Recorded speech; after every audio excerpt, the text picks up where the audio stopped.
channel does not promote any violent, harmful, or illegal activities. All content provided by this channel is meant for an educational purpose only. Dinhata ২ নম্বর ব্লকের সাবেক ছিটমহল শিবপ্রসাদ মোস্তাফি এলাকায় উদ্ধারকৃত উত্তর দিনাজপুর ডালখোলার প্রিয় দাসের খুনের অভিযোগে ৩ জনকে গ্রেপ্তার করেছে সাহেবগঞ্জ থানার নয়ারহাট ইনভেস্টিগেশন সেন্টারের পুলিশ। যে ৩ জনকে গ্রেপ্তার করা হয়েছে তাদের একজন সরফরাজ ওরফে মুসলিম, অপর একজন ওয়াসিম আকরম এবং আনিকুল হক। এদের মধ্যে সরফরাজ ও আনিকুল হকের বাড়ি উত্তর দিনাজপুর জেলার ডালখোলায়, অপরদিকে ওয়াসিম আকরামের বাড়ি দিনহাটা ২ নম্বর ব্লকের নয়ারহাট এলাকায়। বুধবার ওয়াসিম আকরাম ও আনিকুল হককে দিনহাটা আদালতে তোলা হয়। বিচারক আনিকুল হককে 10 দিনের পুলিশ হেফাজতে এবং ওয়াসিম আক্তারকে জেল হেফাজতে রাখার নির্দেশ দেয়। পুলিশ সূত্রে জানা গেছে, গত 16 জানুয়ারি দিনহাটা 2 নম্বর ব্লকের সাবেক ছিটমহল শিবপ্রসাদ মোস্তাফি এলাকায় একটি অজ্ঞাত পরিচয় যুবকের মৃতদেহ উদ্ধার হয়। সাহেবগঞ্জ থানা পুলিশের নয়ারহাট ইনভেস্টিগেশন সেন্টারের তরফ থেকে মৃতদেহ উদ্ধার করে ময়নাতদন্তের জন্য পাঠানো হয়। এদিকে ঘোষণাগার মানসাই নদীর পাড় থেকে একটি পাসপোর্ট ছবি, প্যান কার্ড ও 2টি মোবাইল ফোন উদ্ধার করা হয়। তদন্ত করে পুলিশ জানতে পারে ওগুলি সাবেক ছিটমহলে উদ্ধারকৃত মৃতদেহ অজ্ঞাত পরিচয় ব্যক্তির। পুলিশ জানতে পারে ওই ব্যক্তির নাম প্রিয় দাস, তার বাড়ি উত্তর দিনাজপুর জেলার ডালখোলায়। তদন্ত চালিয়ে ওই খুনের সঙ্গে যুক্ত থাকার অভিযোগে পুলিশ ডালখোলা এলাকার সরফরাজ নামে একজনকে গত 18 জানুয়ারি গ্রেপ্তার করে।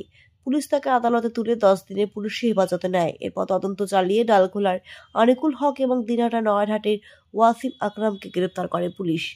পুলিশ জানিয়েছে, প্রাথমিক তদন্তে যেটা বেরিয়ে আসছে তা হলো ডালখোলা এলাকার বাসিন্দা প্রিয় দাস এক ব্যক্তির ব্যাংকের অ্যাকাউন্ট হ্যাক করে 11,65,000 টাকা তার অ্যাকাউন্টে স্থানান্তর করে।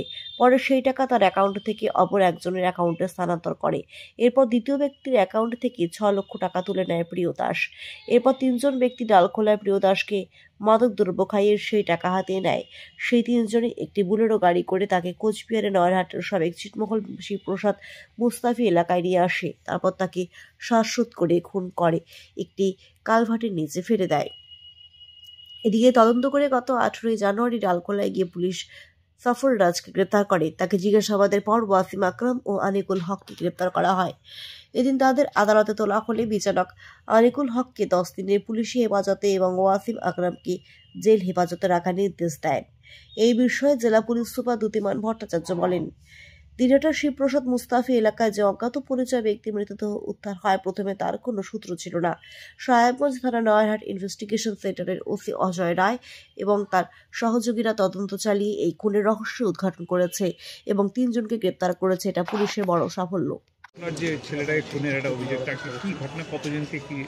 এটা যেটা হয়েছিল, ওই ডালখোলা উত্তর দিনাজপুর জেলার প্রিয় দাস বলে একজন মারা গেছিল, তার বডিটা এখানে পাওয়া গেছিল।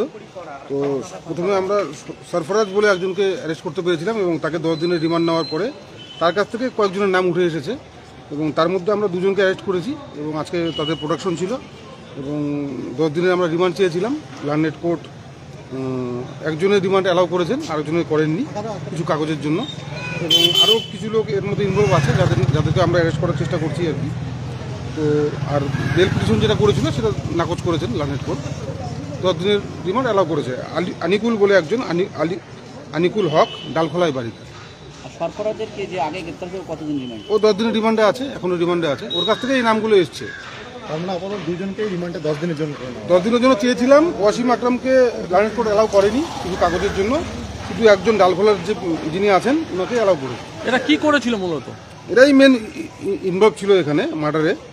এরা ষড়যন্ত্র করে মার্ডারটা করেছে। এটা একটা বড় ষড়যন্ত্র, যেটা এই মুহূর্তে হয়তো বলা যাচ্ছে না, কিছু প্রাইমারি স্টেজ, অনেক কিছু ব্যাপার আছে এখানে।